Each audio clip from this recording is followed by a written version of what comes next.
अस्सलाम guys, welcome back to TV knowledge and truth के एक नई वीडियो में। आज की वीडियो में हम बताएंगे कि यूएई के स्कॉलर्स को लोग क्यों गाली दे रहे हैं, तौहीदी की तरफ क्यों बैकलैश बहुत पड़ा है, इसी के साथ यमन भी वॉर में कूद पड़ता है और लेबनान में हिजबुल्लाह जो कि बैकड बाय ईरानियन आर्मी है वो भी लेबनान के थ्रू वॉर स्टार्ट कर चुके हैं। तो वीडियो एंड तक जरूर देखिए क्योंकि ये आपकी होश उड़ा देगा। और तहे दिल से शुक्रिया पूरे व्यूअर्स और सपोर्टर्स को for supporting TVV media for free speech and news.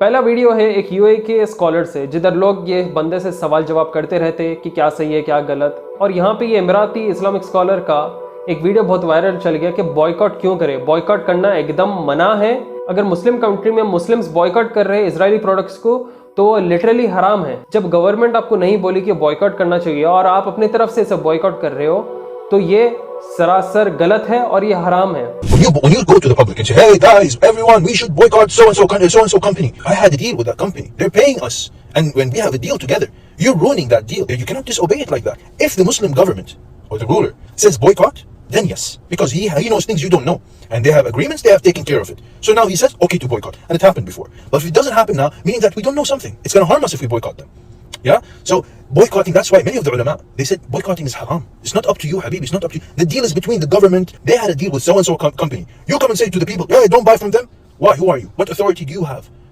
आप लोग को बता दें कि इमराती बिजनेसमैन जो यूएई के बिजनेसमैन शेख वगैरह है ये लोग इजराइल के साथ नॉर्मलाइजेशन बहुत पहले से रखते हुए आ रहे हैं। और आप लोग को बता दें कि यूएई में एक अब्राहम सर्कल नाम का एक बिजनेस पॉइंट है। ज्यूइश लोग, मुस्लिम लोग और कट्टर क्रिश्चियंस मिलकर बिजनेस करते हैं। ये अब्राहम सर्कल में सिर्फ टॉप एलिट्स के लोग रहते हैं। आप देखे होंगे मेरी previous video Arabs dancing with Israelis, वो अब्राहम सर्कल का ही वीडियो था। इनके हिसाब से, गवर्नमेंट के हिसाब से हम कोई प्रोडक्ट बैन करना चाहिए या हमें उन्हें सुनना चाहिए। रही बात kingship, dictatorship, democracy, these are not from the part of शरिया। ये यूएई के साथ सऊदी के थोड़े स्कॉलर्स ने बताया कि प्रोटेस्ट करना is not part of Islam, it's kind of बिदा, इनोवेशन है। उसी ओर पे सोशल मीडिया पे हंगामा कर दिए लोग कि ठीक है अगर प्रोटेस्ट करना बिदा है और ये पहले के ज़माने में हुआ नहीं करता था तो क्या कॉन्सर्ट्स रखना, शकीरा को बुलाना, वहाँ पे परफॉर्मेंस कराना, बड़े से बड़े इवेंट्स रखना, फीफा 2034 रखना, विजन 2030 रखना, क्या ये पार्ट ऑफ बिदा नहीं है? क्योंकि सऊदी का भी बीच में नॉर्मलाइजेशन रह रहा था, तुर्की का भी नॉर्मलाइजेशन इजराइल के साथ रह रहा था, मगर ये वॉर के साथ दोनों ने ख़त्म कर दिया।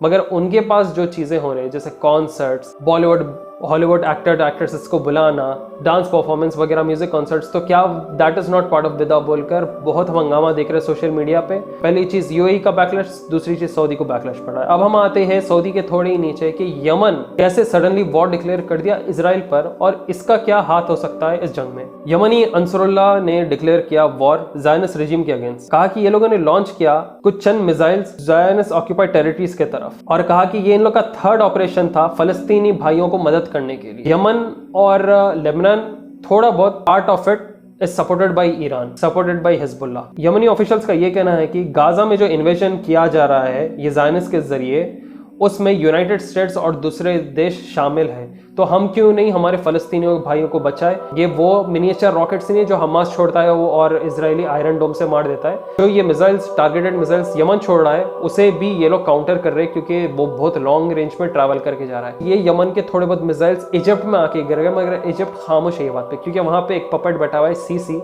और ये सीसी पपेट कब बिठाया गया था? जब मोहम्मद मोर्सी जैसे बेहतरीन लीडर को भी ये लोगों ने शहीद किया था। सद्दाम हुसैन, गद्दाफी, मोहम्मद मोर्सी, ये तीनों को बहुत आखिरी तरीके से ये लोगों ने टारगेट करके मरवाया। यहाँ पे जीएश मीडिया ये बता रहा है कि यमन कुछ नहीं है, एक ईरानियन वेसल स्टेट है और ये लोग हम पे वॉर डिक्लेयर कर रहे हैं जो कि इलीगल है। वेल, अमेरिका से मदद लेना, दूसरे लोगों से आर्म एम्यूनिशंस की मदद लेना और मासूम सिविलियंस को मारना ये गलत नहीं है क्या? ये टेरर नहीं है क्या?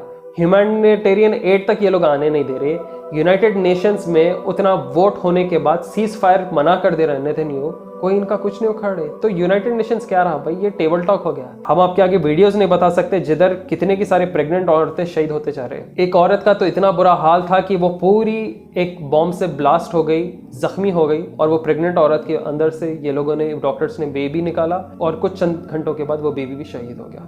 तो इतना खतरनाक टेरर इजराइल फैला रहा है और मीडिया चुप बैठी हुई है। अल जजीरा की रिपोर्ट्स के हिसाब से आपको मालूम है कि इजराइल नेतन्याहू सीज फायर को रिजेक्ट करने के बाद और क्या कर रहा है, ये एयर स्ट्राइक किया तुर्किश फलस्तीनियन हॉस्पिटल को, और फलस्तीन के रेड क्रिसेंट जो कि एम्बुलेंस वगैरह मेडिकल एड है उसके वेयरहाउसेस को इजराइल ने मिसाइल्स डाल के डैमेज किया। मतलब हॉस्पिटल्स एड तक भी ये लोग पहुंचने नहीं दे रहे, लोग वहां पे मरना या वहां से चले जाना। तकरीबन 10,000 लोग अभी तक शहीद हो चुके हैं, जिसमें कई सारे औरतें, बूढ़े और बच्चे जख्मी हैं। और अल जजीरा की रिपोर्ट के हिसाब से हमास ने एक वीडियो रिलीज किया कैप्टिव्स का, प्रिजनर शॉपिंग का, और क्रिटिसाइज किया इजरायली गवर्नमेंट को कि ये लोग अपने लोगों को बचाना नहीं चाह रही, अपने प्रोपेगेंडा पे चल रहे और बस ग्रेटर इजराइल के पीछे पड़े हुए हैं। ये कोई तरीके से अपने लोगों को बचाने नहीं चाह रहे। खुद के इजरायली लोगों को ये लोग, जब हमास ऑर्गेनाइजेशन ने हॉस्टेज लिया तो ये लोग उनको भी छुटाना नहीं चाह रहे। ये लोग कैसे छुटेंगे, क्योंकि एक राज खुल चुका है, और वो राज है secret documents between Israel and Egypt. Israeli government admits internal report recommended forcing all Gazans into Egypt. मतलब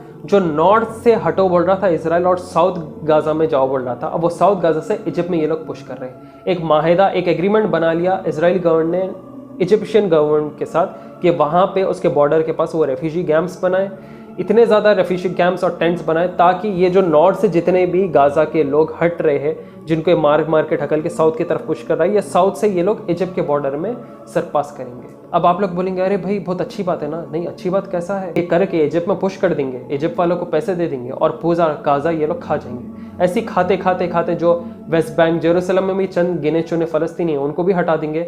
इसके बाद ये अपना ग्रेटर इजराइल का एजेंडा पूरा करेंगे। ये लोग अपने मसीहा के लिए रुके हुए हैं। ये लोग बोलते हैं ये हमारा प्रॉमिस लैंड है और ये प्रॉमिस लैंड के साथ हमारा मसाया आएगा और पूरी दुनिया में हुकूमत करेगा। This is a religious war, not a war of land, not a war of territory. ये 10 पेज डॉक्यूमेंट था इजरायली मिनिस्ट्री ऑफ इंटेलिजेंस की तरफ से, और ये 13 अक्टूबर को डेट किया गया है, जिधर इनका प्लान है कि गाजा के तकरीबन 2 मिलियन पॉपुलेशन को इजिप्ट के सिनाई पेनिनसुला के पास ये लोग रेफ्यूजी कैंप्स बना के पुश करेंगे। देखो सुभान अल्लाह, कैसा इनका डॉक्यूमेंट रिलीज हुआ, कैसा ये लोग एक्सपोज हो गया है, कैसा ये लोग जमीन खा रहे। अब आप लोग को समझ में आ रहा ह्यूमैनिटेरियन एड जो ट्रक्स एड के साथ आ रहे, इजराइल क्यों नहीं आने दे रहा गाजा में, क्योंकि वो लोग, ये लोग जो शहीद हुए, ये लोग जो जख्मी है, वो लोग वहीं पे उनको ह्यूमैनिटेरियन एड मिल जाता, फिर वो लोग वो गाजा की स्ट्रिप नहीं छोड़ते बोल के इजराइल को मालूम है, और उसको गाजा की वो पूरी स्ट्रिप चाहिए। भाई हमास तो बस बहाना है, पूरे गाजा पे ये लोग को बस कब्जा करना है, और इलेक्ट्रिसिटी कट ऑफ हो जा रही है, इंटरनेट कट ऑफ हो जा रही है। वो वक्त पे इजरायली ट्रूप्स क्या कर रहे थे, वो लैंड ग्राउंड ऑपरेशन में एंटर कर रहे थे, इवन इंक्लूडिंग अमेरिकन फोर्सेस। इसी के साथ इजरायली आर्मी ने बोला कि उनको एंटर करना बहुत मुश्किल है। जो अल क़स्साम ब्रिगेड्स है, जो कि हमास के ऑर्गेनाइजेशन के भी सोल्जर्स है, वो लोग हमें बहुत बुरे तरीके से मार रहे हैं, मशीन गन से मार रहे हैं, एंटी टैंक मिसाइल से मार रहे हैं, जिसमें इनके इजरायली आर्मी और अमेरिकन आर्मी को बहुत ज़्यादा प्रॉब्लम फेस करना पड़ रहा है और वो वापस रिट्रीट हुए। रही बात इजराइल के ऊपर, अंदर से एक अलग प्रेशर है, क्योंकि इजराइल में प्रोटेस्ट चल रहा है। लोग बोल रहे हैं कि हमारे हॉस्टेजेस वहां पे है हमास के पास, तुम लोग हॉस्टेजेस को छुटाने की जगह तुम बस वॉर करते जा रहे हो और मासूम गाजा के लोगों को मारते जा रहे हो। तो इजराइल में खुद एक नई बगावत, एक नया प्रोटेस्ट शुरू हो चुका है उनके गवर्नमेंट के खिलाफ। और आप लोग को एक शर्म सी बात बताऊं, अमेरिकन पेंटागन जो कि वॉर रिलेटेड इंटेलिजेंस से काम करता है, ये लोग कंटिन्यूसली वेपन शिपमेंट प्रोवाइड कर रहे हैं इजराइल को। और देखो कैसा ये लोग मीडिया के आगे बोलते हैं कि हम मासूम लोगों के साथ है, गाजा लोगों के साथ है। ये गाजा के मासूम लोगों को जो मिसाइल्स वगैरह से मार रहे हैं, इजराइल को ये लोग शिपमेंट्स के जरिए कई सारा आर्म्स एम्युनिशंस दे रहे हैं। और पेंटागन के हिसाब से इजराइल को ये लोग इसलिए प्रोवाइड कर रहे हैं ताकि इजराइल अपने आप को डिफेंड कर सके। हालत से तो नहीं दिख रहा कि इजराइल डिफेंड कर रहा, उल्टा बोलना चाहिए था कि गाजा कैसे डिफेंड करे। यही गाजा के लोगों को तुम ऐसे वेपन्स एम्युनिशंस दे दो और बोलो कि ठीक है अगर इजराइल मारा तो तुम अपने आप को डिफेंड कर लो, फिर देखो क्या हालत होती है इजराइल की। तो दोस्तों बस आज के लिए इतना ही काफी है। होप आप लोग को वीडियो में कई सारी मालूमात हुए हो, और तहे दिल से शुक्रिया पूरे व्यूअर्स और सपोर्टर्स को for supporting TVV media for free speech and news. ज्यादा से ज्यादा शेयर करिए इसे व्हाट्सएप, फेसबुक और इंस्टाग्राम पे, और सपोर्ट बताते रहे। नए चैनल को please make sure to subscribe and hit the bell icon. फिर आएंगे जल्द एक नई वीडियो के साथ। दुआ में याद रखिए। मैं till then take care, see you soon, अस्सलाम वालेकुम। दोस्तों आज के लिए बस इतना ही। होप आप लोगों को वीडियो पसंद आया तो प्लीज ज्यादा से ज्यादा शेयर करिए इसे व्हाट्सएप, फेसबुक और इंस्टाग्राम पे। प्लीज ज्यादा से ज्यादा शेयर करिए अगर आप इसे व्हाट्सएप पे देख रहे हो, अगर आप इसे फेसबुक पे देख रहे हो, अगर आप इसे यूट्यूब पे देख रहे हो। फिर मिलेंगे जल्द एक नई वीडियो के साथ। दुआ में याद रखिए। मैं till then take care, see you soon, अस्सलाम वालेकुम।